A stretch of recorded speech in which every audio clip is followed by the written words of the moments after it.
Have you seen me dice bag? The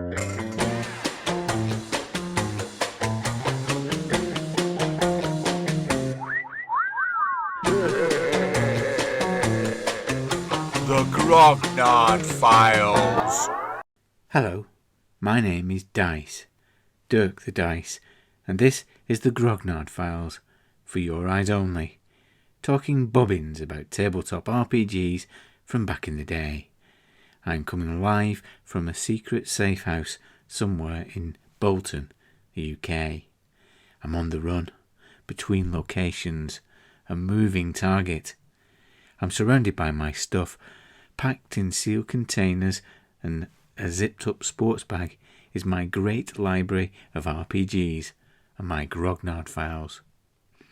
Thankfully, I still have my ridiculous homemade shrine to the actor Caroline Munro. I'll just give it a little tap. Ah yes, a gold lame bikini and death in her eyes. She's Naomi, the vicious assassin from The Spy Who Loved Me. It can only mean one thing. The featured game of this episode of the Grognard Files is the TSR classic Top Secret, an espionage role-playing game for 3 or more players. This is the first in what I'm going to refer to as our spy sequence planned over the next year. It will be followed by Mercenary Spies and Private Eyes, the James Bond role-playing game, and Night's Black Agent. Inside this episode, I'll try to explain how our overly complicated audience participation will mean that you can choose a game to feature in an actual play. It's extremely complicated, but more about that later. I love the potential of RPGs that feature elements of espionage. I like the sleight of hand involved in tradecraft. I like the possibilities of narratives that weave in real-world events and locations. And I like the purity of a mission-based structure and the unambiguous chain of command as a means of motivation.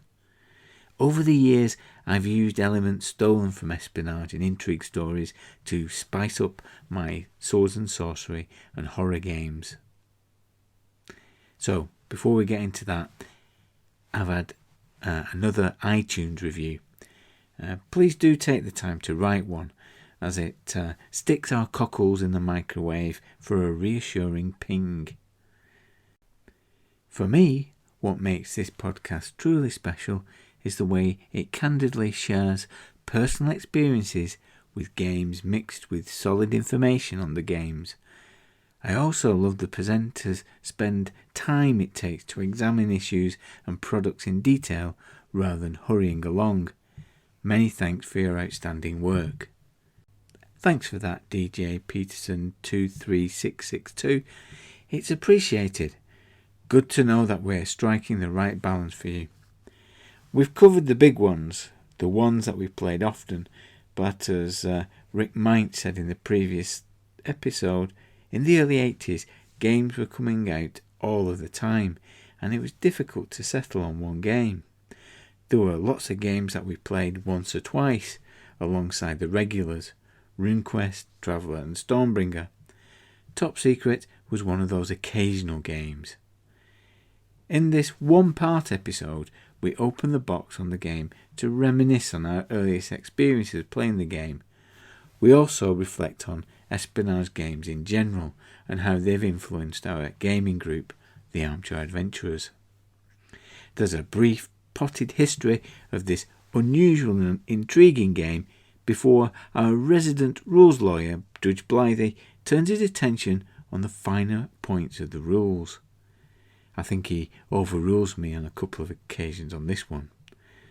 I've done a quick overview of the coverage of Top Secret in Dragon magazine and some of the rules editions that appeared in it.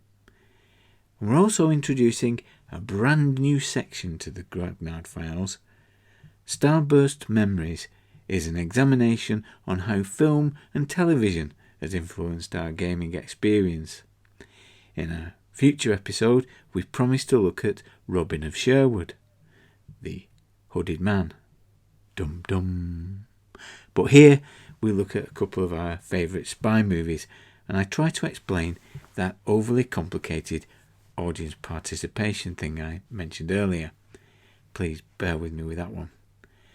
And the final section covers the details of our other projects and also a foretaste of what's coming next time.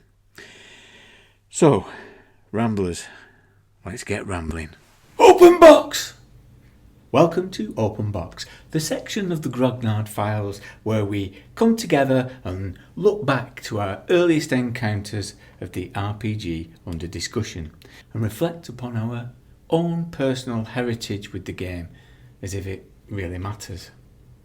For this occasion, I've reconstructed the bedroom of our friend Simon, and over there in the corner, against a radiator, clutching a tiny bowl of crisp, it's Blythy. Hello, Blythy. Hello, Dirk. What are you doing down there? I'm eating these crisps that Simon generously offered me in a tiny bowl. They were always in a tiny bowl, weren't they? They were in a tiny Never bowl. overdid it. Yeah, so Simon, who was one of our earliest players, he was the games master for Top Secret, and Top Secret was Simon's game, and we would come into his bedroom and he would make us sit next to a radiator on the floor while he was in an elevated position on a chair. Yes. We'd be there like Terry Waite. Well, I was looking back on it. There's a lot of psychological stuff going on there, isn't there? Just sit on the floor with a very small bowl of crisps Between us. Just enough crisps to make you want more. And he also had a handmade pyjama case in the shape of a green cat. He did, didn't he? I think he saw that. It was like a bit Brideshead Revisited, wasn't it? You know, the character with the teddy bear in Brideshead Revisited. There's a bit of that, so I think it gave him a sense of being slightly upper class. Although it infuriated him when we put it on our head and said, "Look at me, I'm David Crockett." Yeah, which we did on Which we regular did occasion. frequently. Top Secret just appeared from nowhere. if you remember. Well, all his games did.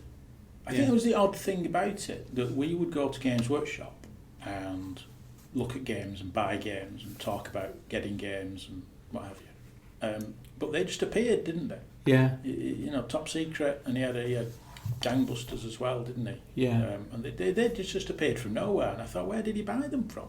Yeah, because we were with him a lot of the time, and Yeah, I don't think he had trips to Games Workshop on his own. They just appeared, didn't they? So whether he bought them on a mail order, we didn't like to ask. I don't know why, but we didn't. It felt rude to say, "Where the hell have you got this from?" As if he wasn't allowed to buy. As if he wasn't allowed any. Which he wasn't. He wasn't really. He wasn't allowed any autonomy. You know, we got him into role playing games. Therefore, he had to do what we wanted. Yeah. You know, no, but it's put us in a bad light. But I think he used to have as well. He used to have a lot of war games, didn't he? So Avalon Hill war games. Yeah. I remember several afternoons playing Pay Dirt, which was a kind of reconstruction of American football. American football's bad enough, isn't it? Yeah, it's Controversial. But playing it with little Pay Dirt was like playing with little tiny cards, and you'd like do a whole season. Yeah. Yeah, that's right. Oh, it was like Sabutio without any of the fun. Yeah. Yeah. Okay, so that's let's. American football, isn't it? It's like football without any of the fun. So I've got here the box of Top Secret, and here's something of note. This isn't the original box. I got this one from Shop on the Borderlands, But I didn't get a dice with this when I got the box set. But I have the original dice. I have the original dice because, remember mid 80s we had like Swapperama. Just get rid of stuff. Yes, yeah. I ended up with Top Secret. I don't know where it went. It probably just got cleared out when my mum cleared them all out. But I've got the dice. I've got the original dice. Original dice. And it's 20-sided D10. Do you remember when they were 20? Oh, yeah, I've got one of those. Yeah. They're odd things, aren't they? Because it's a D20, but it goes from 1 to 0 or 0 to 9. Yeah. Twice, doesn't it? That's it. Yeah. So you get that with it, and you get the rule book, and you get an adventure. And we actually played this adventure. It's Shrek and Harlan-Stellar. In there, and essentially it's a dungeon. It's a dungeon.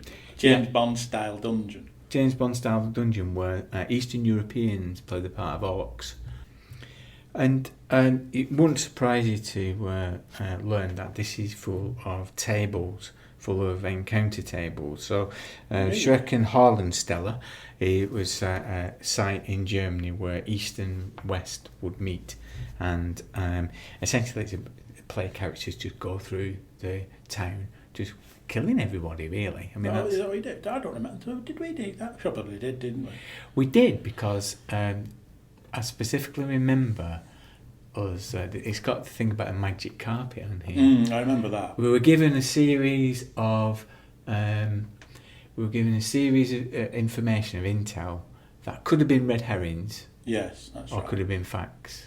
So part of the shtick is that you don't know what's real and what's not. Yes, and, yes. So when you went into place, I think we went into a laundrette, didn't we? Was it a laundrette or a? Yeah, it might have been a laundrette. And we asked you asked for a magic carpet. I asked for a magic And we went through his rigmarole with Simon, where Simon said, "Oh, really? You're going to ask for a magic carpet?" And we said, "Yes." And he went, "Really?" And looked at us like we were stupid.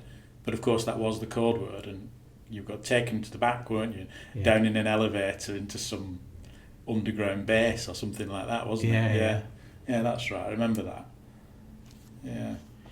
I think we got frustrated with the game, though, because I seem to remember that we had a bit of, that thing where games masters kind of fall out with the players. I seem to remember that. I don't know whether we'd put the pyjama case on our head and said we were David Crockett. Yeah, we might have done. But I remember us ending up in prison or something.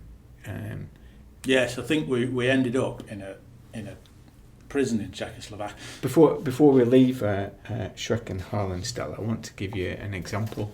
Okay. Of some of the encounters that you might get in here, yeah. to give you an idea of the flavour of it. Yeah. Right? Okay. A midget disguised as a child will bounce a rubber ball towards the others to catch. If bounced or tossed back, she will approach and try to give a $100 bill. Okay. Are you going to take it? Is this a spy game or a David Lynch film? What's going on? I think I vaguely remember this now. I think this is one of the reasons we fell out with him. Yeah. It was a bit weird. I wanted to be James Bond, and I felt like I was Agent Cooper in Twin Peaks. If you don't give them a parcel or some object in return, Yeah. you realise that it's not the right contact, and then we'll then try to recover the money by kicking you in the shin with a razor-tip shoes. Oh, that's they've nicked that, haven't they, from James Bond, haven't they? They inflict one hit of damage per kick and are coated with arsenic poisoning. 39, 45, 24, 100, 105, 101, stroke, 103, 101, 103, stroke 6. Is that a code? Is that a secret code? Or is it a table to be rolled on? I think that's the So start. it's not a secret code. I think that's one of the reasons that we didn't get along with it then, because there were lots of things like that just felt a bit weird, and you didn't. I think in fairness to Simon and in fairness to us, it's that thing again that we come back to time and time again when we discuss games, isn't it? That we were quite young. I mean, we were probably 13 or 14 years old, weren't we, when we played this, and some of the subtleties might have been lost on us. Okay. Fast forward to now, right? To this day. And I said to you, right, I really want to run an espionage game. Yes. Right, okay. Would you go for it? Because the only reason I asked that is because I think it has to be said that I'm more enthusiastic about playing spies and espionage games than you and Eddie. I feel rightly or wrongly that you kind of humour me when it comes to doing that. Well, the thing with espionage as a genre is that, I mean, it's true of any genre, isn't it? But maybe more so when it comes to espionage, is that there's different subgenres of it, isn't there? I mean, depends what you mean, doesn't it? James Bond is one thing. Tinker Tailor Soldier Spy is another, isn't it? Michael Caine as Harry Palmer is another. Jason Bourne is another.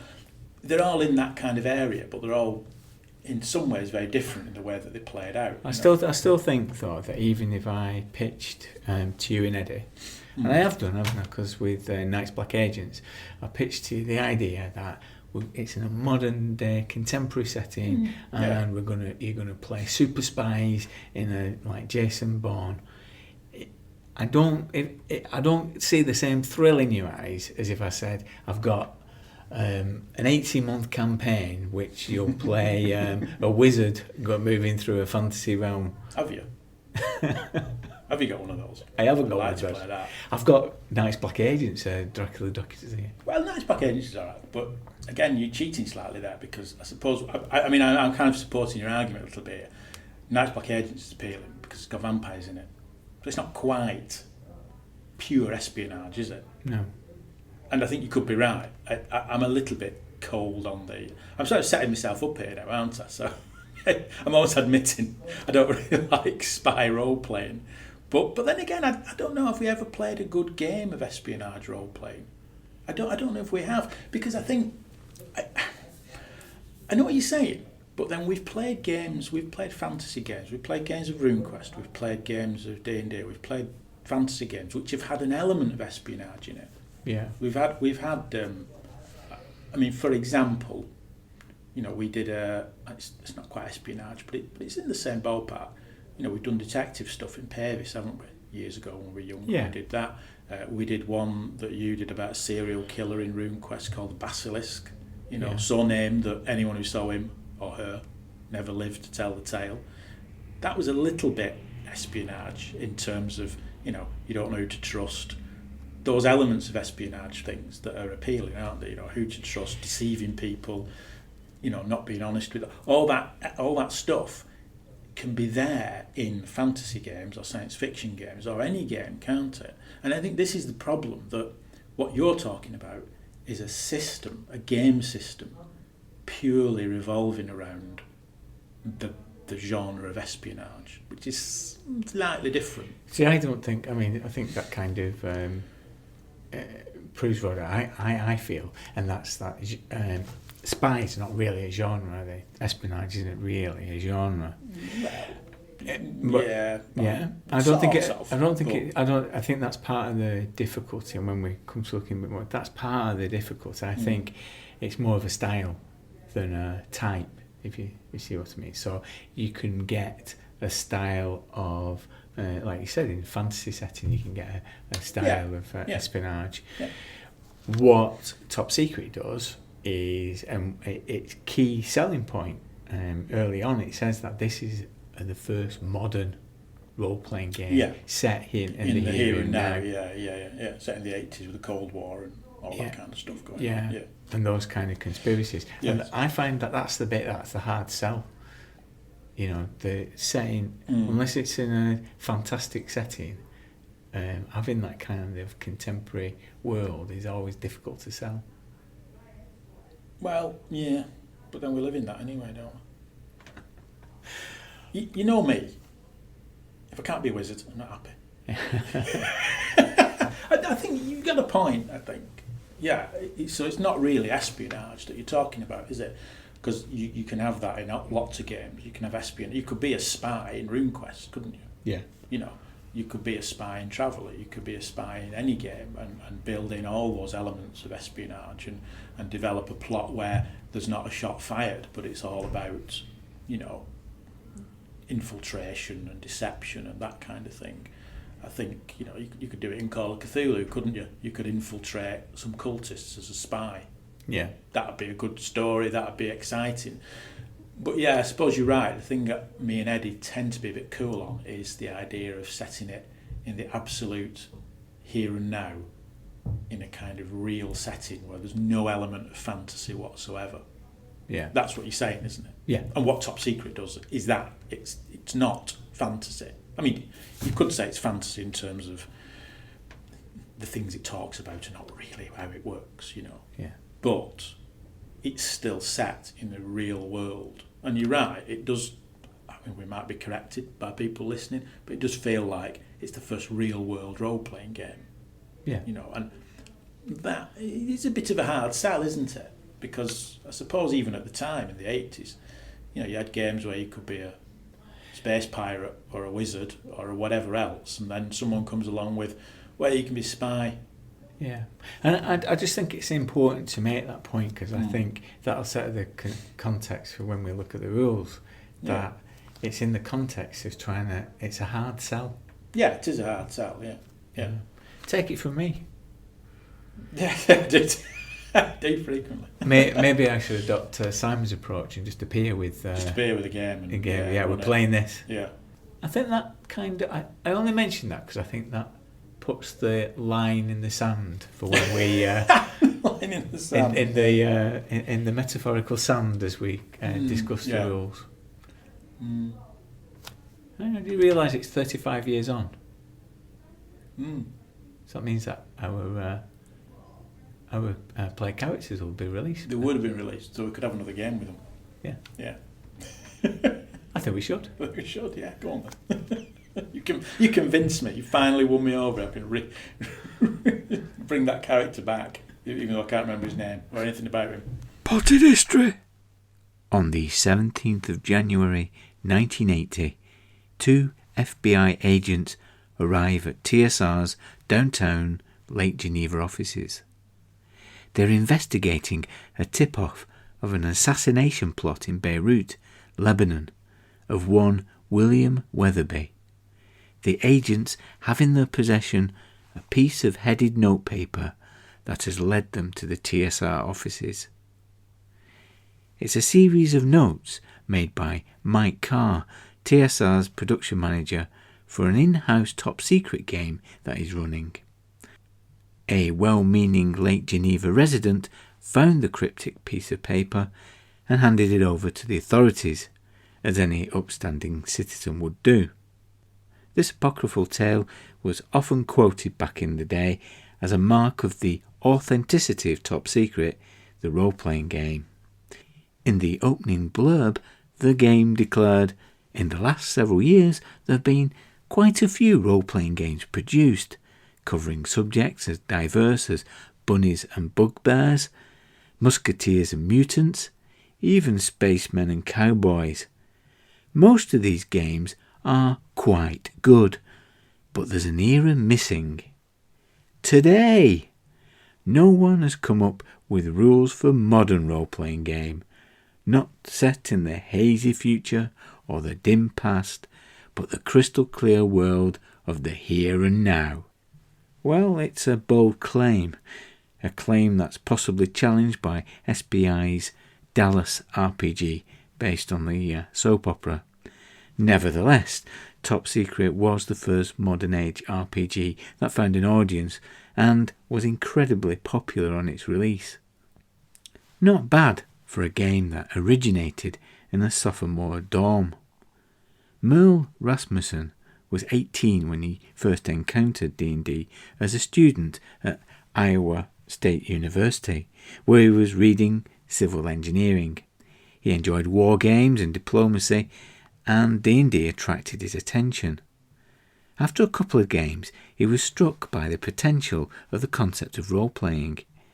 He wasn't too bothered about the fantasy, but he saw it as an opportunity to play out some of his interests in espionage serials such as The Avengers or The Man from U.N.C.L.E. He took on the role of both games master and player character and referred to himself as the administrator, as he pitted his wits against his roommate, who took on the persona of James Pong Thompson, an assassin with a really big gun.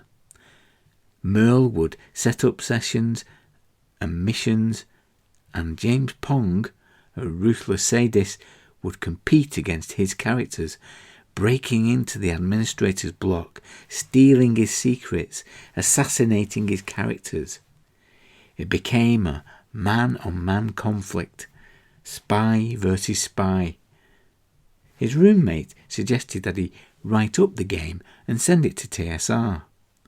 They gave the working title of Spy World, named after Gamma World, TSR's post-apocalyptic fantasy, published in 1978. The handwritten rules were submitted and eventually returned to him, with the hand-scrolled message, "Once this is typed, accept this manuscript." The scroll was signed by none other than Gary Gygax himself. He sent his rough manuscript to the typist, including one that had to quit because of a duck bill infection at the National Disease Laboratory in Iowa. Ducks, they're always involved. Eventually, the manuscript was submitted, accepted, and Rasmussen signed his first writing contract with TSR. It was Mike Carr who gave it the name Top Secret in 1978 and gave the instruction that a module be bundled into the box set. Merle was handed the Hill Giant Chief module and was asked to create something like it, but for espionage. At this time, Rasmussen had only a very sketchy understanding of RPGs. His only experience were those dorm room games of D&D. The early iteration of the rules had the games master or administrator as one of the player characters, like his early games. The module Rasmussen developed was Shrek and Harlensteller, the place where the East and West met during the Cold War. When the game was eventually published in 1980, it proved a great success with an initial print run of 10,000 copies, selling quickly. Thanks to this success, Rasmussen joined TSR as a staff writer and contributed to the basic D&D line, the solo books, as well as Boot Hill and Star Frontiers. And he produced a top secret companion in 1985 to satisfy the desire of players to have more and more stats for guns. The companion also provided some background material to support character generation that's lacking in the final edition of the rules. By 1986, he was off the staff, working as a technical writer for Human Resources, when he sold the rights to his work to TSR. They produced a significant revision of the game written by Rasmussen's former colleague Douglas Niles, Top Secret SI, SI standing for Special Investigation. It provided a richer, more detailed background for adventures, more detailed car chase rules, and different professions or classes for player characters, and a more slick art direction. Rasmussen was outside of the gaming industry for years before returning to play Top Secret again in 2014, reconnecting with the hobby and running Top Secret to adoring fans and new players. He's currently developing a new espionage game, codename Acrid Harold. If you search hard enough, you'll find a playtest, actual play podcast online. In this updated game, he tackles the global uncertainties of the world post-war on terror. Look out for it on a personal server, because you never know when the feds might come knocking. Judge Blythy Rules! Welcome once again. You join us in a discreet location in London's Mayfair, an exclusive gentlemen's club where the great and good gather to network through the means of waggling the old school tie in return for favours. Joining me from my alma mater is Judge Blythy. He's a so-called judge sitting here with his Talisker and single ice cube made from the waters of the Western Isles. Hello there, Judge Blythy. Hello there, Dirk. Okay. Glad I'm just waggling the tie. What do you want to say then? It's not that kind of gentleman's club. Not that kind of gentleman's club, no. Today we've got together to discuss the finer points of the game mechanics of Top Secret, an espionage role-playing game for 3 or more players. Okay. So, what are your overall thoughts, Judge Blythy? What do you make of Top Secret? Well, it's a funny one, isn't it? There are some good bits which I will cover. Okay. But overall, I found it's a little bit of a frustrating system because it's incredibly table heavy. There's table after table after table. There's even tables within tables. I think at one point you roll for a combat outcome and it says something like light wound, and then you roll on another table to see how bad the light wound is, how much damage the light wound is. I mean, you just think, good Lord, how many tables has this game got? And it kind of remind me of something someone once said to me. I remember years and years ago when we were younger, that you can always tell a good game from a bad game, or a good system from a bad system, on the number of tables. The more tables it's got, the worse the system is. And I'm not sure, it might not be true, because we do like tables, don't we? I mean, Shroomcast, we like the fumble table, we like the resistance table. Tables can be fun. They have a few tables in and say, oh, hang on, something bad's happened, you're going to have to roll a D100 and see. So I'm not disregarding the notion of the table altogether.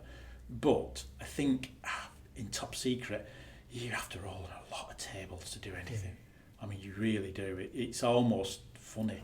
I mean, there were points when I was rereading the rules, and I was kind of started laughing almost hysterically to myself, to think, oh, this is like a joke. Is this a joke game where they're making you roll endless tables that lead you nowhere? It's a bit like a Bond villain's attempt to bring down the world of role-playing. Oh, Mr. Bond, people enjoy role-playing games. I've invented a game that'll ruin role-playing for everyone, because they'll just have to roll on tables endlessly. As I was thinking, the Game Master's screen would be like the Berlin Wall. It's that very big, that many tables. It's unbelievable. So there was that.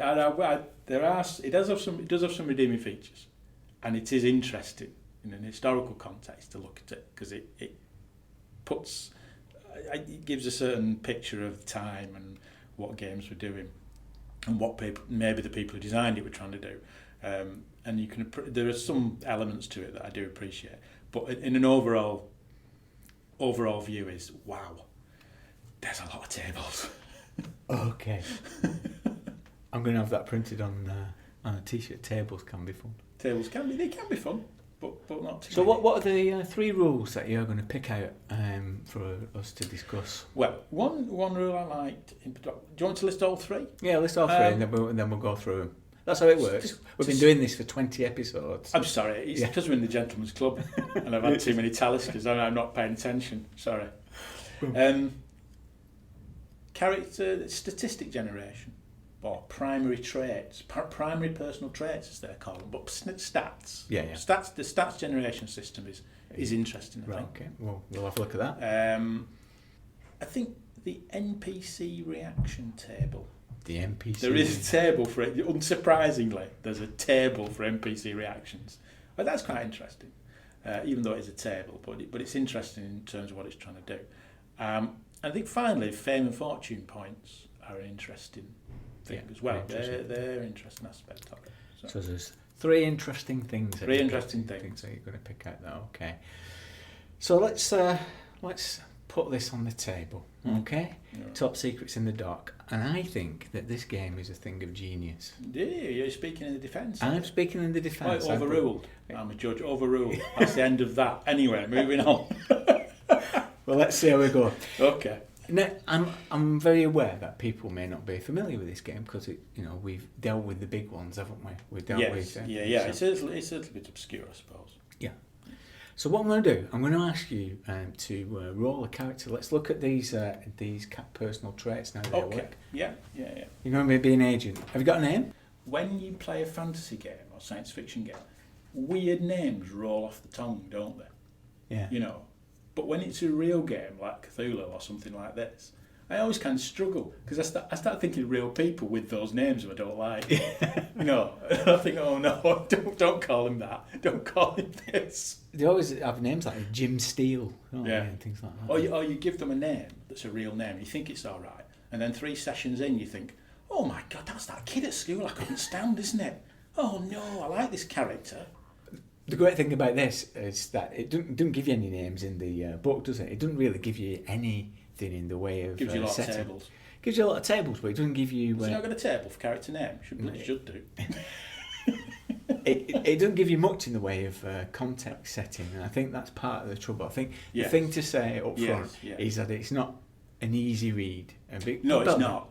I mean, I have to say, when I read it, I'm not sure conjured up or recreated the feeling of being a spy.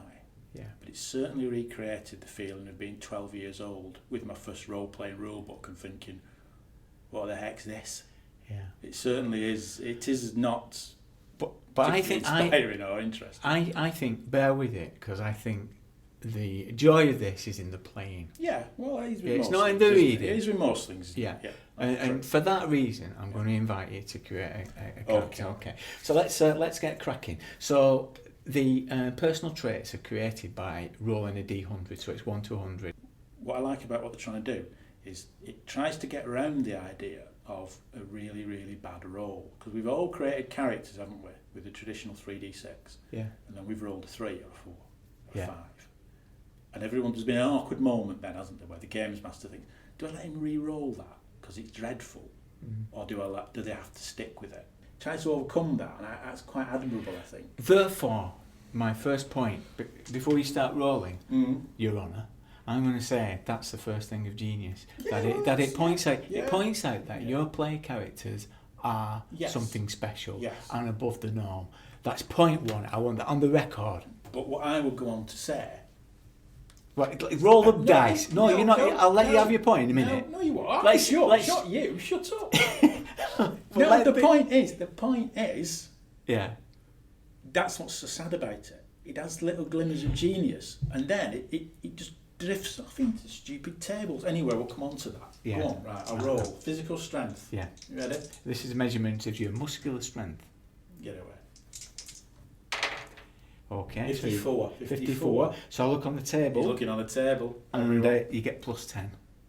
So 64. 64. Right. Okay. Charm. Charm. Yeah. Oh, a high roll. 82. 82 is plus 5. 87. 87. So in the quirks of this system, if you roll a 90, Yeah, that's a bit stupid. you're better off, because 91 to 100, you don't get any Yeah, additions. you roll a 91. You're better on a 90 than a 91, aren't you? Willpower. This Okay, is your willpower. perseverance. Okay. Okay. 68. 68. And so that means it bumps up by 10. 78. Okay. Yeah. Courage. Courage. This is your reaction in the face of danger. 86. Oh, he's a good character, isn't he? I don't need these. Yeah. 86. Plus 5. Plus So 5. 91. Wow. Knowledge. He is James Bond, It is. isn't he? Not so bad. 74. 74 Knowledge. plus 5. Ooh. Yeah. And coordination. So this is your 70. dexterity and quickness Good plus Lord. 5. Now do you want to play? I want to play now. I want to play this character. He's great. He's the best character. I think I just ruined my luck now. For all the brilliant characters, I rolled duff ones forever onward. So that shows how your primary characteristics bumped up, and then you have a series of secondary. Yeah, which are generated from that. That's right. But Yeah. I do think I like it. I do like that rule because I think it's quite innovative, particularly for what was it published 1980. Right. Yeah, 98. I think it's innovative because it does get round that idea of the bum roll that is always a bit stupid, a bit awkward. You know, no one ever lets you roll a 3, so why bother? Right, the other way of developing your characteristics now, I'd like you to have a roll on a couple of these. So let's get your age. On the table. Yeah, there's another table on here. I've got my rule here because there's a lot of tables, everyone. Yeah. Right, I think the evidence for the prosecution is mounting up here. 10-sided dice. Go on. Or 10-sided dice. Yeah, go on. Okay. So Age. 2. Okay. So roll it 3 times. Sorry, roll a 10-sided dice 3 3 times. times. 2, Right. 7, 8, 9, 11, 12, 15. That's 15. 15. Right. Okay. Add 12 years. What? So add 12 days to that. 27. 27. Okay. Okay. Now you need to roll a Can I 10. just pick one? Can I just pick an age? Go on. Sorry, I've thrown you now, haven't I? It's so much fun, Chris. You're right. It's so much fun, isn't it? All right then. Let's You're like go. a genius. Go on. Let's get on. I want to know what my age is. Can you carry on? That's it. 27. 27. Yeah. Okay, 27. 27. All right. Okay. For every 5 years over 50, you'll lose 1 to 10 points in both physical strength and coordination. Because these figures go up and down, don't they? Now, part of the trouble, I think, in the rules, in the run of the rules, is that these personal traits don't really come into it. If you read the rules, yes, they just. That's right. They kind of. They don't, do they really? No, because like things like I don't know, if you fall out of a boat, it's determined by a table rather than by these primary attributes. Yes. So and this is what I mean. That's a little bit sad about it. That it starts off very well, rolling your character. You think, you know that sadness will be eliminated as soon as you introduce players, and what players will do. They'll use those primary traits to determine it. They won't use a table to determine whether there's a shark in the water. Well, maybe not, but the game says you do. Yeah, but in the run of play, you would do it. You would have fun with those percentages. You would, but... Anyway, we need to find out whether this character's got glasses. Okay, this is a good roll. This is an exciting roll, isn't it? Yeah, roll a 10-sided dice. Now, this isn't in the form of a table, but it could have been. It could have been. Go on. What is it? Go on, roll your dice. 2. Okay, you wear glasses. Do I? Right, okay. Right, just take my glasses off to read what you have to do now. Yeah. Okay. Okay. So your character wears glasses. Now roll another 10-sided dice. This is fun. It's a table for this is what they want. No, this is what they want. Go on. 1. You roll a 1. You can't wear contacts. That's I'm gonna go along with that. I've never liked the idea. So yourself in the eye every morning. Yeah. You know. So you might be able to kill people with your bare hands, but you can't stick your finger. You can't stick a finger in me on that. Okay. Now in this game, you can't pick your areas of knowledge. No. You have to roll on a table. You have to roll on the table. You have to roll on a table. So roll a percentile dice. Another table. I have to say to anyone listening, if you like tables, this is the game for you. I mean, I don't, but if you do, it's good that you're already getting a flavour of who this character is, aren't you? Yeah, there is a bit of that to it. Yeah. 44. 44 is geology. So you're tuning with rocks. Roll again. Okay. 70.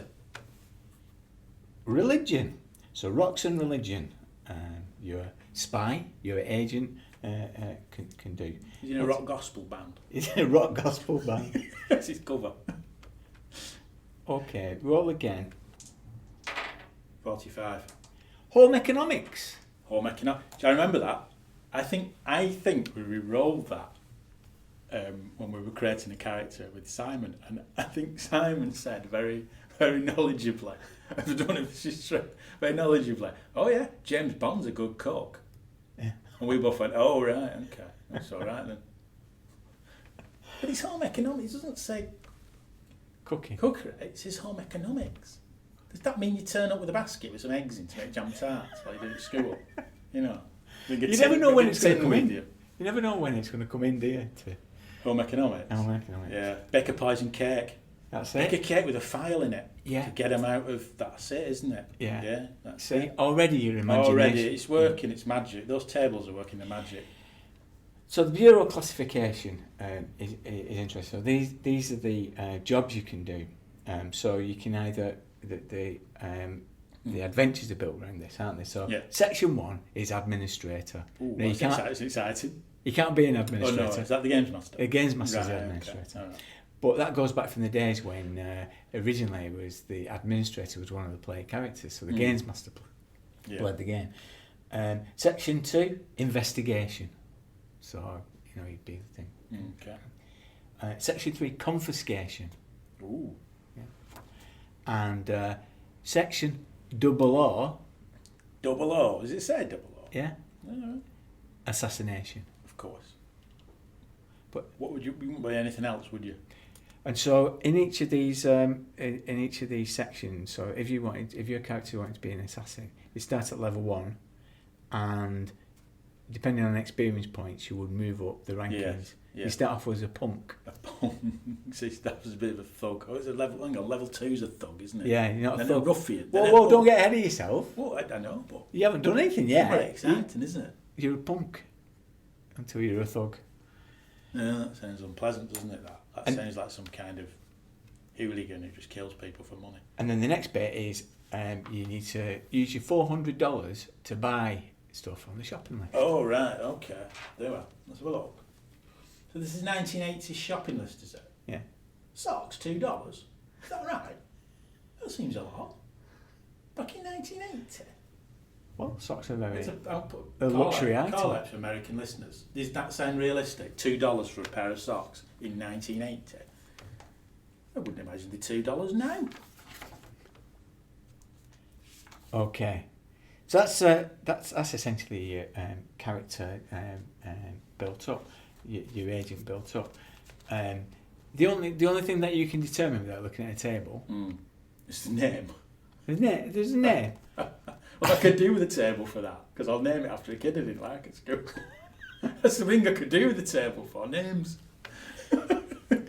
And what arm do you use in real life? Right. Right, so your character's got right arm. Every character you have in Top Secret will be right-handed. Is that what it says? Does it Yeah. say that? Yeah. Because you're right-handed. Because you're right-handed. This is a good way of determining his age. It is, I suppose. Isn't it? So that's the first thing we've shown the character creation and bump up stats. So what's the second thing that you wanted to look at? Well, the second thing, there is a table in there for NPC reactions, and I think this was sort of interesting because it pushes a little bit on that idea, doesn't it, of which we all struggle with sometimes as a games master. I think it's how NPCs react. So when you run in a game, you often have an idea in your head of how an NPC is going to react, and then the players don't quite play it as you imagine, and then you're caught on the hoof a little bit, aren't you? And I've certainly been in situations where the NPCs reacted in a way that I've regretted afterwards. So I think it's a little sort of quite innovative in some respects that they've put that in to push the idea of NPC reactions, particularly in a game where NPC reactions are probably going to be more significant because it's a modern day, real day, if you like, role-playing game, not crawling down a dungeon where your NPC reaction is going to be generally fight you, try and eat you, that kind of thing. So the way that this works is each of your contacts will have a trait. So when you come up against someone, they'll have a trait, and then you put your trait against it. So depending on your tactics or how you're going to encounter them, yes, that's right. Yeah, will determine which of your attributes that you use. Yeah. So you may want to dazzle them. So by dazzling them, it's coordination. How would you? Is it card tricks? Card tricks, yeah. Card tricks, sure. And then what you do is match your trait. Yes. Against the reaction. On a table. On a table against their. On that thing, so. Trait reaction, character trait value, yeah. Yeah. So and then you work down, and each of the reactions has a code, and then you look on another table, and you'll get reactions such as contact will listen to the agent, then admin's die roll will walk away. 1 to 30 will ask the agent to leave. 34 to 66 will ask the agent to shut up. Shut up. It's not very imaginative. You've gone off this rule, actually. I'm thinking about it. No, it's not very good. No, I think you're right. You see, this is my contention with it, Judge Blythy. My contention with this game, it is awkwardly written. Yes. But it's an attempt at this time. It is an attempt. It's an attempt at this time. When if you think TSR were producing the Dungeon Master's Guide, were trying to codify anything. So their instinct was to codify everything. Yeah. And we've already established that this genre, this type of game, is awkward. Yes. So you're meeting two awkward things. You're meeting awkward thing that's hard to grasp, awkward genre, and then an awkward series of game mechanic tools to deal with it.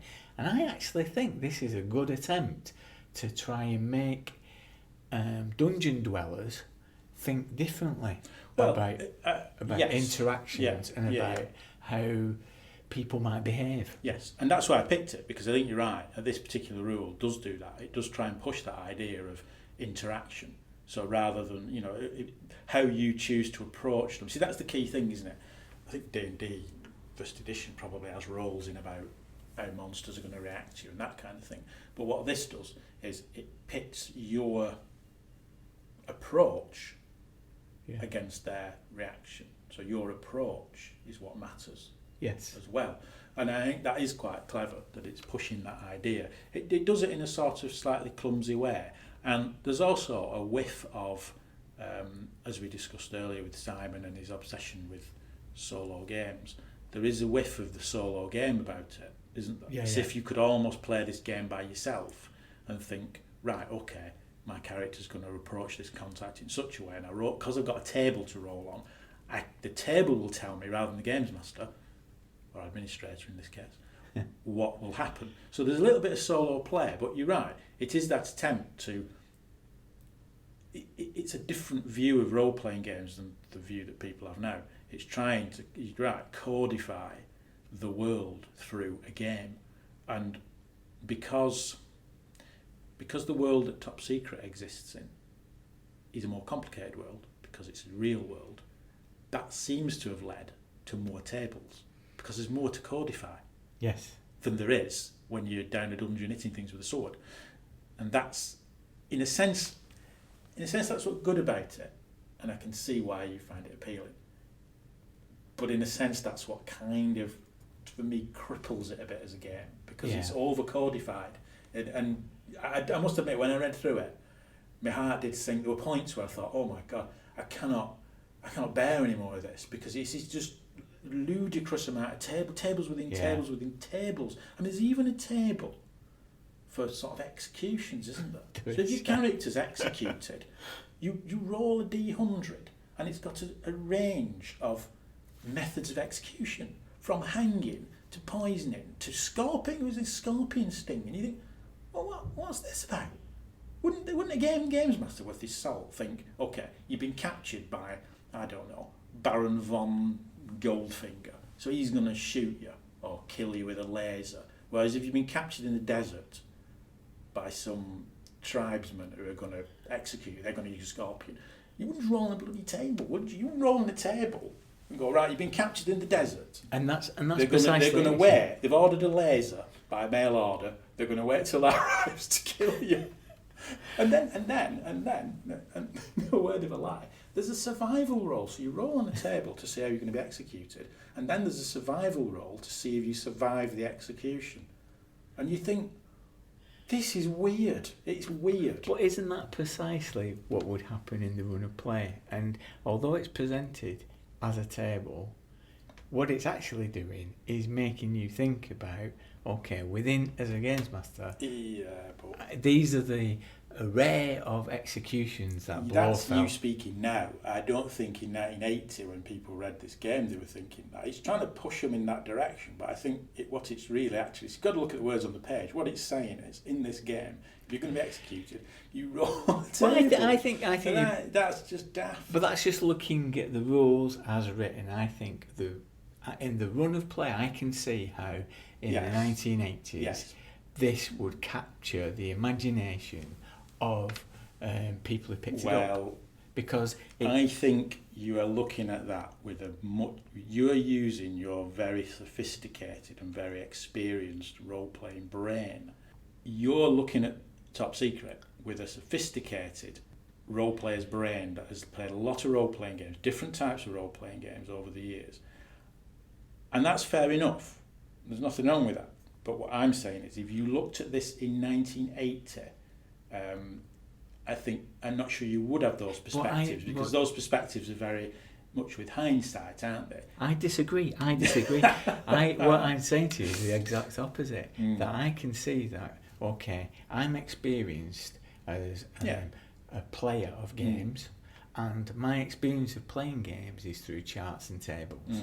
Yeah, I'm interested in espionage as a kind of adventure setting. Therefore, I'm going to turn this into adventures for my friends. How do I do that? Actually, it's through these tables. Let me just, Your Honour, if I could just present this table of missions. Oh yes. Because I think this table of missions is good. Now, the way this is presented is to award experience points. Yeah. But in actual fact, what it actually helps the administrator stroke GM do is create an adventure. Yeah. So you can... A random dungeon generator. It's a random dungeon We know what we think of those. We know what you think of those. Well, I think you agreed at the time. But we'll wave that through. Hang on, let's look at the case in point. You can't look at case law in this. Well, I think you can. So I'll give you an example. So, for example, if you pick out an assassination in here, what it'll actually do is then give you a series of codes. So it'll say there's a lot of columns. There's 1, 2, 3, 4, 5, There's a lot of columns. 7, 8 columns. Whoa. Okay. So in the briefing information, if I look under A, you'll be given the identity of the human target. B, the latest location of the target. The information that will be withheld is E. So look under E, number of persons present. You won me over now. But you don't need to know that, do you, as a player? Me as an administrator sitting at home, how am I going to create fun for my friends? I'll look on here and think... Well, that's an interesting point as well. I think what's not entirely clear about the game, and maybe it's intentionally not clear, is whether these things are done in the run of play or beforehand. I mean, some of the tables, you do wonder, is the idea that you play it without any prep and you roll tables and roll dice. And again, it comes back to that solo play thing of, you would roll on a table. You'd sit down in the evening and go, right, we're going to play Top Secret. You've got your characters. Right, I'm going to roll on the mission table, everyone, and see what we get. Yeah. And do you do it like that? Or do you roll on the table in advance as a way of preparing? This thing that's not quite clear, is that table to kind of stimulate your imagination? Which I can imagine it would do, because if you do, there is that thing when you roll on tables and things come up that you don't expect and you think, oh, that's interesting. You can see that. But I think the problem is you can look at some of these tables in isolation. As I said earlier, we all like a good table. But I think it's just there's so many. I mean, when you get into combat, I just, oh my God, Yeah, we should mention combat briefly. So, well, it's hard to mention it briefly, isn't it? It is, yeah. It does go on and on. It's very, very cumbersome, I think. Yeah. I mean, what it does attempt to do is to try and describe blow by blow, granular combat. I mean, if you like crunch, it's about as crunchy as a crunchy thing. It's like a crunchy wrapped in a crunch bar and a dairy crunch. Within a crunchy. Yeah. It is crunchy. Maybe we'll talk about that later. But we have to. Okay. Let's look at your third one. Third one is Fame and Fortune points. Fame and Fortune. Where I'm not sure if this is an optional rule actually. It is an optional rule. But it is interesting. If you look at the history and historical context of Top Secret, this is often quoted as one of the innovations. Yeah, and I think that's right. I think time. that's true, and it has, and it's kind of something that's filtered into other games because Right. fortune points. Yeah. I think you roll a d10, and the administrator keeps a secret, so you don't see how many fortune points you've got. But at various points in the game, and I don't think you get any more back, do you? Once they're used, they're used.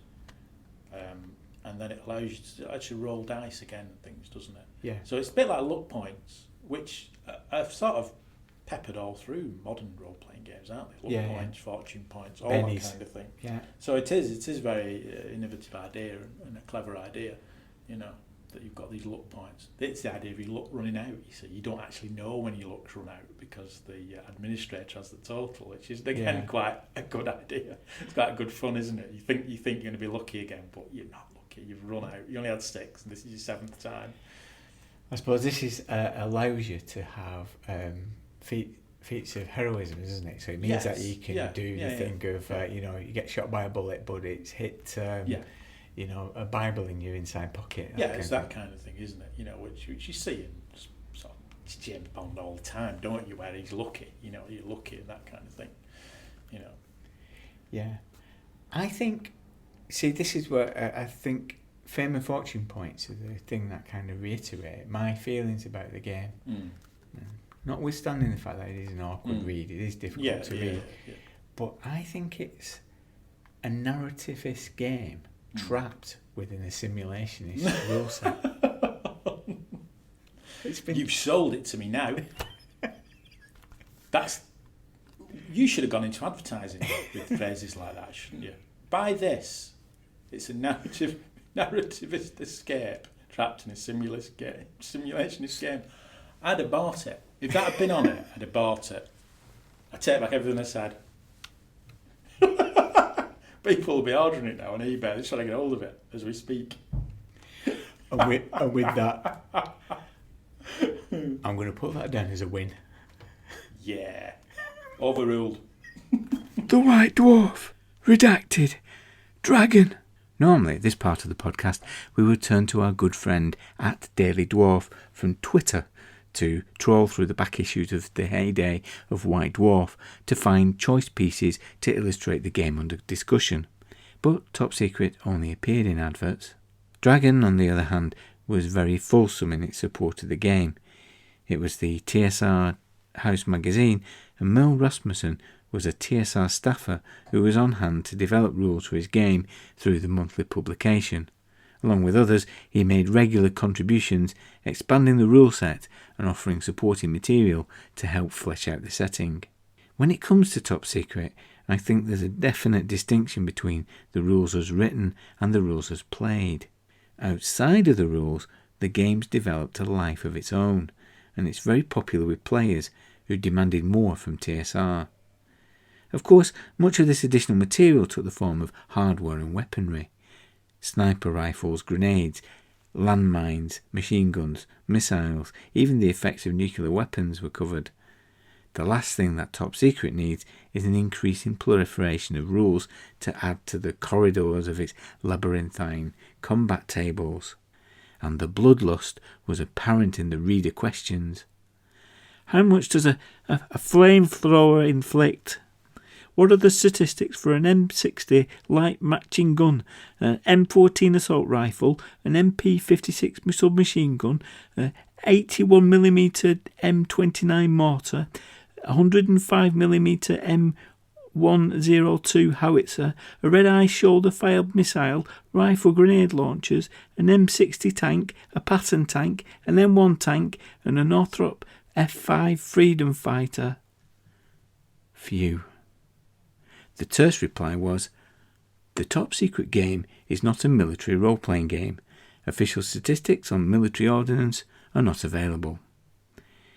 In retrospect, it's possible to see that in some quarters the game was seen as a means of introducing guns and ammo sensibilities to D&D, murder hobos in tuxedos. But the game had other ambitions. In issue 40, the Rasmussen Files was a regular Top Secret column where design secrets were shared. Some of the original material that didn't make the final cut were printed with commentary. His design notes when researching the genre included a comprehensive flowchart that illustrated some of the narrative directions that could be found in Napoleon Solo, Maxwell Smart and Derek Flint adventures, as well as others from TV and film. This flowchart took the character from creation, proceeding through a series of narrative events, step by step. This supported the original concept where the administrator would be a player who was competing with the assassins and confiscators. The administrator was elevated to the status of a regular Games Master during the playtesting so that the random interventions of players could be accommodated. However, this flowchart gives a sense of how Rasmussen had an eye for the structural development of interesting storylines, rather than just the crunchy mutual annihilation apparent on the surface of the rules. The flowchart was abandoned and not included in the rules. However, the experience table gave a hint of this earlier concept. The table provided a list of missions with codes that gave the GM possible elements to develop in the adventure. In issue 61, Gary Gygax himself contributed a new bureau classification, Infiltration, complete with its own list of possible missions. This was a class that was developed in his home game, played with his son Luke. The mission list generates stories on the fly, such as infiltrate a student group, identify the leader. There'll be complications such as false information. Dragon also provided a technician class so that agents could tackle missions using tech and gadgets. Again, the rules don't really provide any details on the benefits of progression through these classes, but they're used to define the types of operation that will be fun to play, and some of the narrative complications that might be encountered. The classification bureaus are key to understanding Top Secret's narrativist intent. In Dragon 47, Rasmussen provides more granular descriptions of the special classification within bureaus that are provided in the rules. These are more of a colour to give to the characters. So, for example, a magician in Spy Talk is an agent experienced in investigation and confiscation, who's an escape artist, a master of disguise. Or there's a mechanic, a spy whose job it is to create accidents. Or a hunter who's skilled at hiding in shadows and tracking targets. This style of character building descriptions appear 30 or so years later in Ken Hite's spy thriller emulator Night's Black Agents for the Gumshoe system. But what about scenarios? It's the adventures where a game usually comes to life. Most of the early Top Secret modules didn't serve the system well. The early ones are framed more as military missions suitable for mercenaries rather than espionage. The scenarios in Dragon were similar.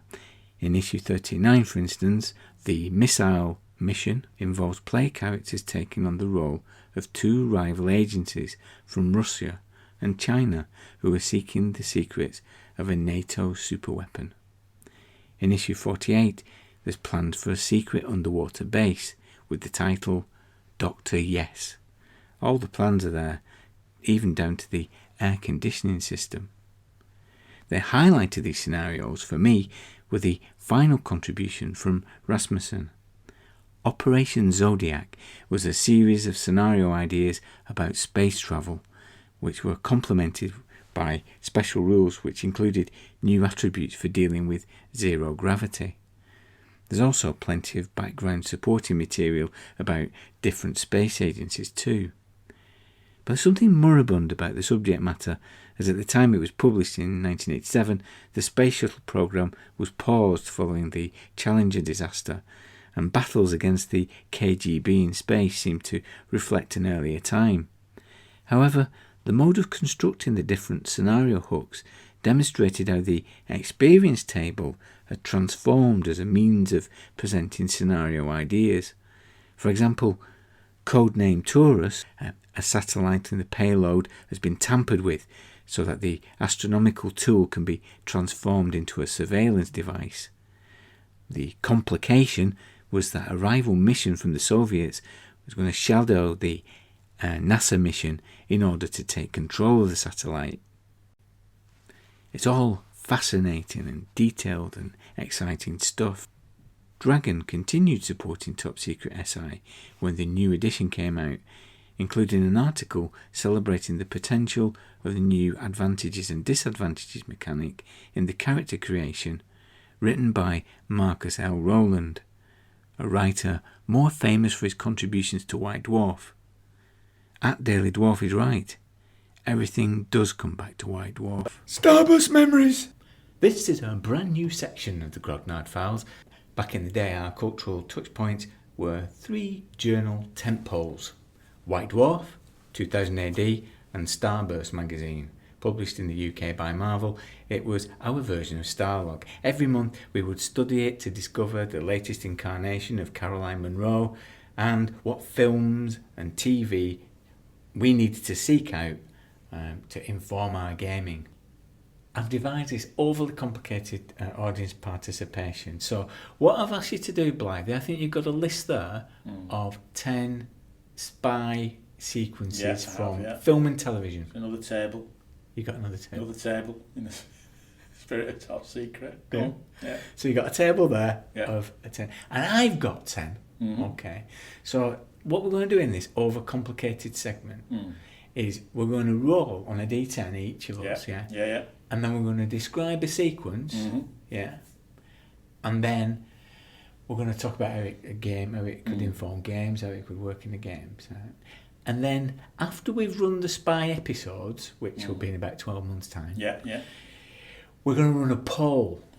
Okay. And the results of that poll will determine which sequence patrons would like to see recreated in an actual play using a system of their choice. Okay. Pay attention, Bond. Pay attention. Yeah. Pay attention, Bond. Okay. So, we're going to roll on this table. Have you got your table? I'll let you go first. All right, okay, here we go. Oh, that's a 7. It's a 7. Okay. 007. 007. So what's your pick? What have you got there? Well, 7 is the scene in Casino Royale, the new Casino, not the parody version, the Daniel Craig Casino Royale. That's a pity because I like the one with David Niven and, and Woody Allen as little Jimmy Bond. Yes, that's right. Yeah. But no, it's not that one.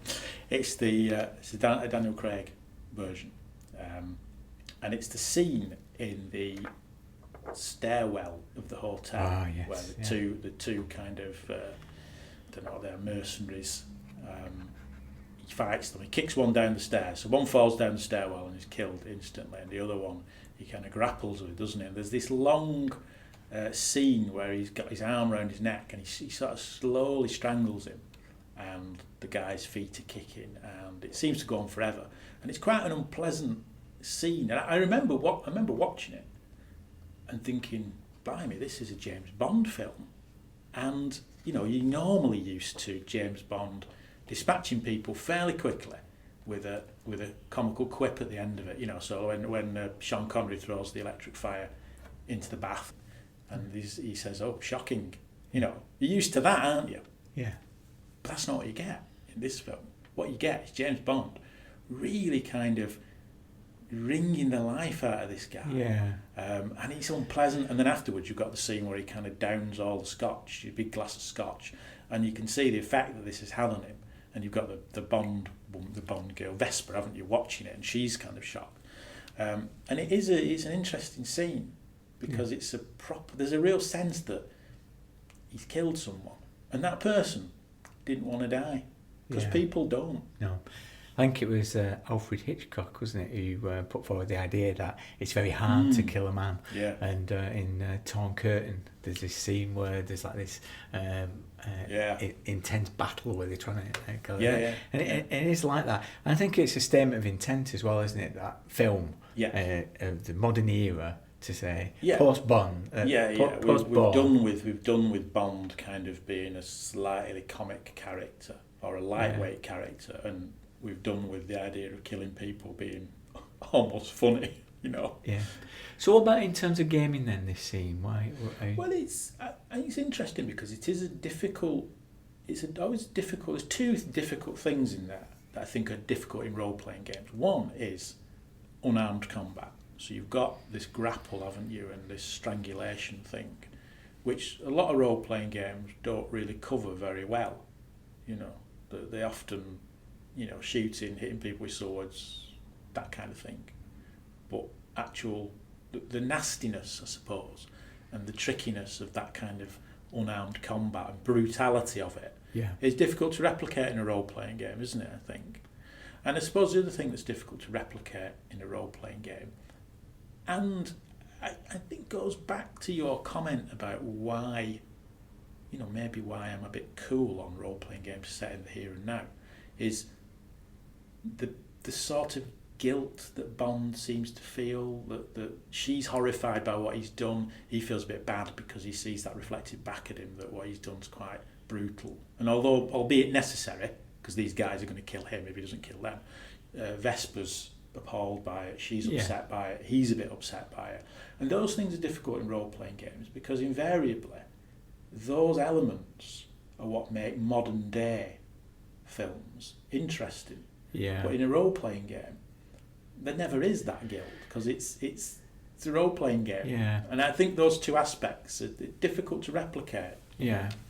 I think the unarmed combat thing, I think you're right with that. I think with the psychological thing, Night's Black Agent tries to do it. It does. I was just thinking that. It does do that, doesn't it? It does a kind of sanity thing, doesn't it? It has sanity, and it also has like drive, so understanding what drive, because that scene is very much like a rite of passage scene, isn't it? Yes. Where Bond is kind of coming to grips with his Yeah. role, because it's an origin story, isn't it? It is really, yeah. They're like kickstarting it again, aren't they? Rebooting the whole thing. Yeah, that's right. Yeah, yeah. Coming to terms with the fact that he's a killer, and coming to terms with the fact that some people might view what he does in a very poor light, which is what she sort of does. She looks at it and thinks that's horrific, as if he's a bit of a monster. Yeah. You know, and those things are difficult to replicate in role-playing games. But I think what you said about Night's Black Agents is interesting. But I think that's the thing, isn't it? Where if you're playing a modern-day role-playing game set in the here and now with no fantasy, maybe that kind of thing is necessary to make it compelling as a game. And without that, it isn't as compelling as a fantasy game or a science fiction game. Yeah. Maybe that's the thing. I don't know. Yeah. Let's face it, he's a bit of a monster, isn't he? Daniel Craig has got psychopath. Well, he's got a face like a bag of spanners. I cannot understand for the life of me. He looks like the long lost son of Sid James at times, doesn't he? He does. He does. I know. He does look like. He's got the women fawn over him. They do, don't they? But he's got a face like a bag of spanners and a taxi with his doors open. Yeah, he does look like But I like him though because he looks like a killer. Yeah. I like that incarnation of James Bond because James Bond is a killer. He is psychopathic, isn't he? Yeah. I once watched there was once a Channel 4 programme on top 10 psychopaths. I think James Bond came in at number 4. Yeah. You know, and of course at first you think, well, James Bond's a psychopath. But of course he is, isn't he? I mean, he's a cold not killer, the way, isn't he? Not the way that Bronham did it, is it? You know? It's what was that? But even when you look at it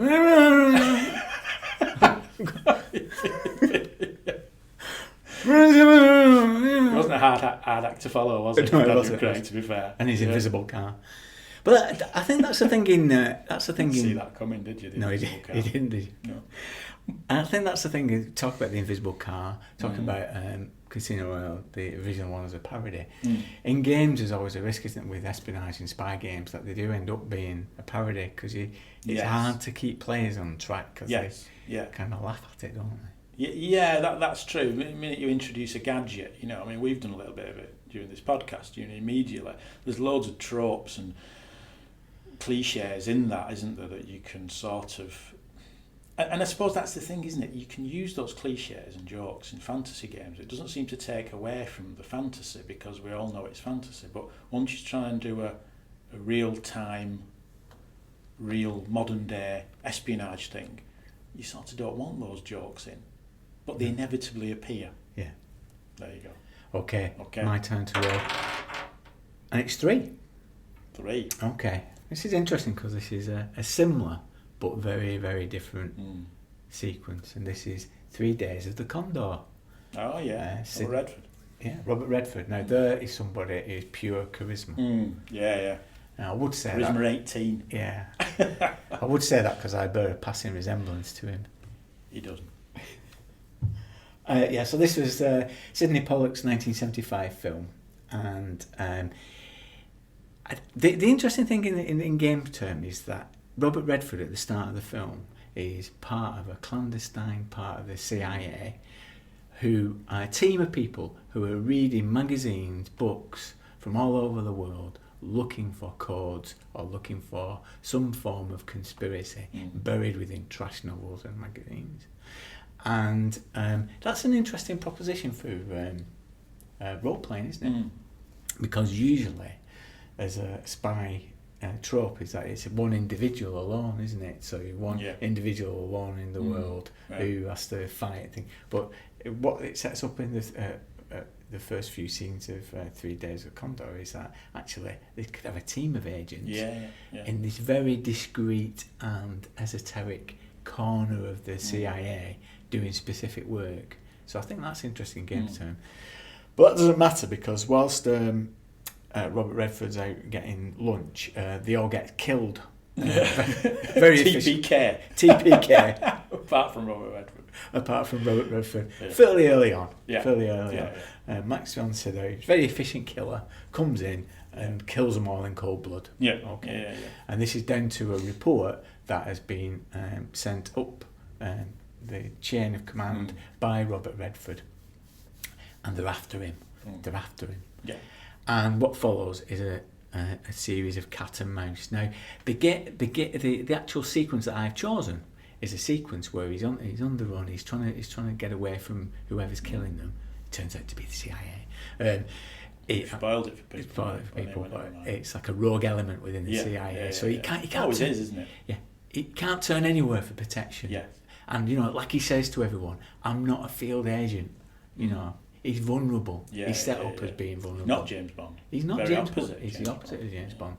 And the sequence that I love, and it's very similar but very different, is the sequence when the postman knocks and it's the assassin, and the face-to-face in Faye Dunaway's apartment, and there's a scrap using improvised weapons, a jar of coffee, a poker, and he's there with, and there's like this standoff, and it's like a blow by blow a battle sequence, hand to hand combat that I think is a really good bit of the film.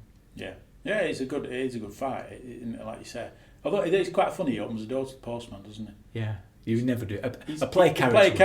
And that's when it's true that as you watch it, you think you're on the run, and the postman knocks on the door. What could be so urgent? Surely you think, he lets him in. He lets him in. He lets him in. You're not kidding. He's not a field agent. The only time he becomes suspicious when he looks at his brown shoes, as though that's supposed to send you a clue. That's an indicator, And increasingly more suspicious when he pulls a gun on him. Oh, you're not a postman, are you? What I think illustrates something though about these two sequences that we've chosen is the importance of hand-to-hand combat. I think now, I know that you're reading Feng Shui, aren't you, at the moment? I am, Now, Feng Shui and modern games are all about quick resolution of combat, aren't they? And sort of flexibility and I suppose a bit of imagination in terms of what's happening. So it allows you to roll dice, and if you roll very, very well, you can describe certain combat actions. And it's sort of, I suppose, to put it simply, a very, very good dice roll gives you permission to negotiate with the games master to do something spectacular. So. But what I think in these two sequences, I think it shows the power and drama of crunch. Yeah. And that, I think, to go back to Top Secret discussing in this episode, that's what that's trying to do. Now, there are loads and loads of tables to do with hand-to-hand combat. Yes, there are. And there's tables to determine what's allowable combat. And first, the way it works is that if you're doing an offensive move, so say a judo move, you write it down on a piece of paper, and me as a defender, I write down two things that I can use against your offensive move, and we reveal them both at the same time. Then consult on the chart to see what it's like. Rock, paper, scissors. Yeah, it is a bit, if devised by Stephen Hawking. But I think what it's trying to do is replicate those scenes Yes. Those It is movies absolutely. were. Yeah, it's acknowledging that in those kind of films and those kind of novels and that kind of genre, unarmed combat is a bigger deal than it is. It is a bigger deal than it is in other role-playing games because you've got a sword or a gun. I mean, you might have a gun in Top Secret, but I suppose because it's modern day, there are instances where you wouldn't have a gun because you'd have to conceal it, and you know. And I think we get frustrated by the level of granularity, the level of detail, but I can see how it's compelling. You know, that maybe fights shouldn't be resolved quickly. Maybe fights should have that grind to them. Well, I think, and this is one of the kind of eternal RPG questions, isn't it? That you can argue it both ways, I think. There are systems where fights become a major event that can last for, in game time, and an hour at the table for one fight. RuneQuest, particularly good example of that. Top Secret would be another. And then there's other systems that resolve things quickly. And you can argue it both ways, can't you? But there is something to be said for crunch, and for a long time, although we've migrated a little bit onto games that are a bit more fluid and a bit quicker, but for a long time we were big fans of crunch. Yeah. We played RuneQuest endlessly, and one of the things that we loved about it was the fact that you could have one fight in a session and it felt like a big event with all sorts of things happening. We've talked about it in other podcasts, haven't we? And I suppose Top Secret does try and do that. But as I say, I think it's just that it's a bit cumbersome in the way it does it. It's too much referencing to tables. So it's that balance, isn't it, where it's good to have some crunch, but when the crunch starts to slow the game down and become a little bit ponderous and become a bit, hang on a minute, right, hang on, so you've rolled 23 and it's plus this and you've rolled that, and then we just let me cross-reference, and that's a B. Now B, what does B, let me just look at the table, and B is this and that. And then the problem then is crunch is detracting from the excitement of the fight, so that you're constant, and that's the problem. But I see what it's trying to do, and it's kind of a noble attempt to try and do that, but it just falls flat a little bit. I accept as well with some of this. The modifications are, I nearly said ridiculous, but that would destroy my own argument. But there's an element of that to it. About you get a modification on movement, range, type of weapon. I mean, there's something. There's a little. It's not a table, but it's a list of modifications for drawing a weapon. So that if you draw it from a shoulder holster, it's minus something, and then if it's a pocket, it's less, and if it's this, it's that, and you're thinking, oh come on! I mean, you could just have a modifier for drawing a weapon. That's all you really need. I think that's the thing. It goes a bit too far in crunch, and that's the problem. Yeah. I think interesting in game terms in both those sequences as well is that games master intervention, because the non-player characters intervene. Yes. Yeah. So Faye Dunaway and Eva Green, they step in, don't they, and turn the balance. Yeah, shift the balance. In there. So there you go. Anyway, that's our two sequences. In the Robert Redford scene, you know what you should do, shouldn't you? You should beat the postman to death with a table. That for an improvised weapon. Use a table, Robert. There's a lot of them about in espionage. Okay. On that note, I think we should say, remind listeners to make a note of these two sequences, because we'll get a chance to vote on these. The next spy RPG we're going to look at in a few months' time is Mercenary Spies and Private Eyes. Okay. Goodbye. There isn't another bit. Well, I'll just close the file on this top secret episode. Please don't accept it from the courier if the seal is broken. Thanks to Simat and Andrew Smith for their help in this episode. I also recommend the Dead Game Society podcast too for their interview with Rasmussen. I really want to run a game of Top Secret because play's the thing, and I'm currently arranging the next online grog club session for Patreons. The podcast will always be free, but we run a Patreon campaign to support other activity. To find out more, follow the link on thegrognardfiles.com. We have some new Patreon supporters at the $5 level. Under a new backing level, they are now known as Armchair Adventurers with a 3-piece suite and a luxury poof. I like to roll the $5 backers something appropriate from a table as a virtual gift. And when it comes to Top Secret, there is an embarrassment of riches available.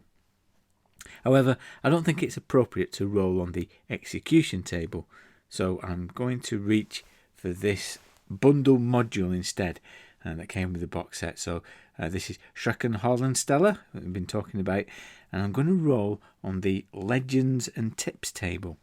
So you've given me a tip, now it's my turn to give you one.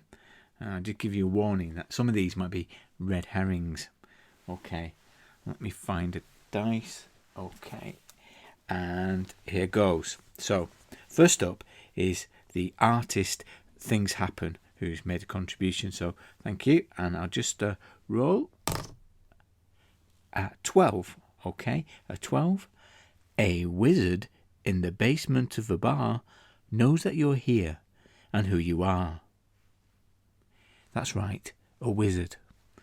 So thanks, Things Happen. Next is Lee Carnell.